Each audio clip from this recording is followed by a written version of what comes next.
میں سمجھتا ہوں کہ عمران خان صاحب نے جو ان کا پاور شیئرنگ فارمولا ہے ود دی اسٹیبلشمنٹ، اس میں تھوڑی رد و بدل کی کوشش کرتے ہوئے فنانس اپنے پاس رکھنے کی کوشش کی ہے، اور لیکن ان کی یہ کوشش 16 دن ہی کامیاب رہی ہے،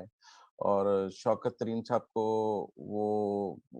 عمران خان صاحب کے وزیر خزانہ تو نہیں ہے، وہ تو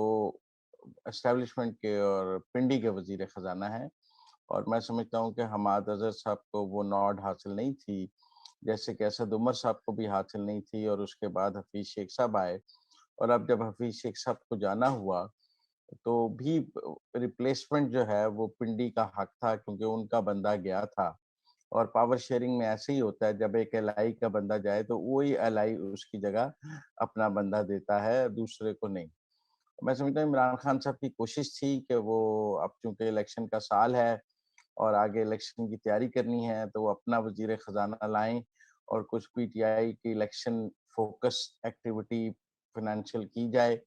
لیکن شاید انہیں اس کی اجازت نہیں ملی ہے، اور 16 دن بعد ہی انہیں شوکت ترین دیکھیں نا، شوکت ترین صاحب کو تو وہ اکنامک ایڈوائزری کونسل کا کنوینر بنانے کو بھی تیار نہیں تھے،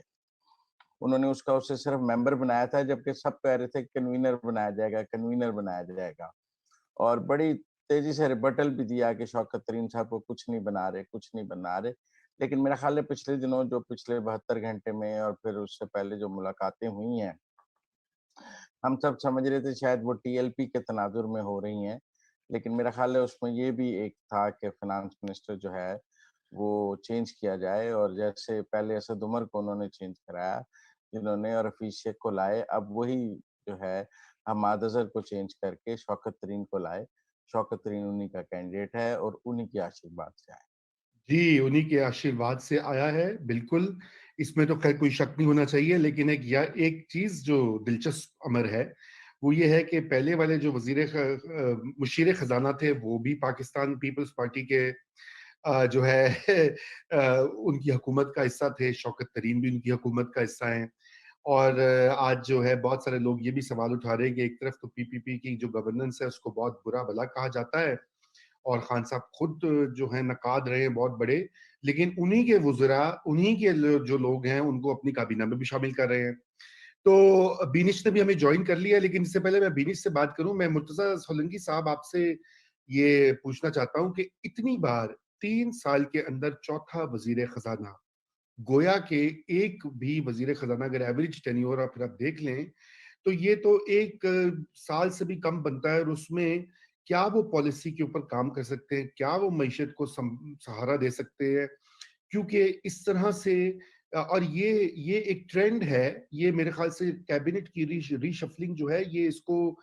ہم اگر وسیع تناظر میں دیکھیں تو چیئرمین ایف بی آر 5 بار بدلے گئے ہیں، کئی اور وزراء کئی بار بدلے گئے ہیں۔ پنجاب میں جو صورتحال ہے، 5 5 6 6 7 7 8 8 بار اعلیٰ افسران، پالیسی میکرز جو ہیں ان کی اتنی جلدی تبدیلیاں، تو یہ تو تبدیلی کر دے نہیں میں آپ پہ تبدیلی ہوئی۔ سولنکی صاحب اس کے اوپر ذرا آپ کامنٹ کریں کہ آپ اس کو کیسا دیکھ رہے ہیں، کیا یہ سہارا ہے عمران خان صاحب کو شاید ڈانٹ پڑی ہوگی تو اس لیے ان کو کہا گیا ہوگا کہ بھئی آپ ٹھیک کریں معاملات، تو انہوں نے ایک اور ریشفل کر دی۔ دیکھیں جس طرح کی تبدیلیاں پچھلے 2.5 پونے 3 سال کے اندر عمران کابینہ کے اندر ہوئی ہیں، وہ صرف جو فیصلہ نہ کرنے کی صلاحیت ہے اس کو ظاہر کرتے ہیں۔ ایک تو فیصلہ کرنے کی صلاحیت ظاہر ہوتی ہے، ایک فیصلہ نہ کر سکنے کی صلاحیت جو ہے، انڈیسیشن جس کو کہتے ہیں، یہ اس کو ظاہر کرتی ہے کہ آپ کو سمجھ نہیں آ رہی کہ آپ کرنا کیا چاہتے ہیں، اس لیے آپ مسلسل جو ہے ناکامیاں آپ کے سامنے آ رہی ہیں، اور آپ سمجھتے ہیں کہ ان ناکامیوں کا جو علاج ہے وہ یہ ہے کہ فیلڈنگ میں جو پوزیشن ہے اس کو آپ تبدیل کریں گے تو شاید جو ہے وہ لوگوں کی کوئی کتھارسس ہو جائے۔ لیکن وہ سندھی میں کہتے ہیں کہ جنجے ابھرندے نہ تا تنجے لہندے کڑو تا، جس سورج کے ابھرنے سے کوئی گرمی نہیں آتی تو وہ سورج جو ہے وہ غروب ہوتے ہوئے کیا گرمی دکھائے گا۔ تو اب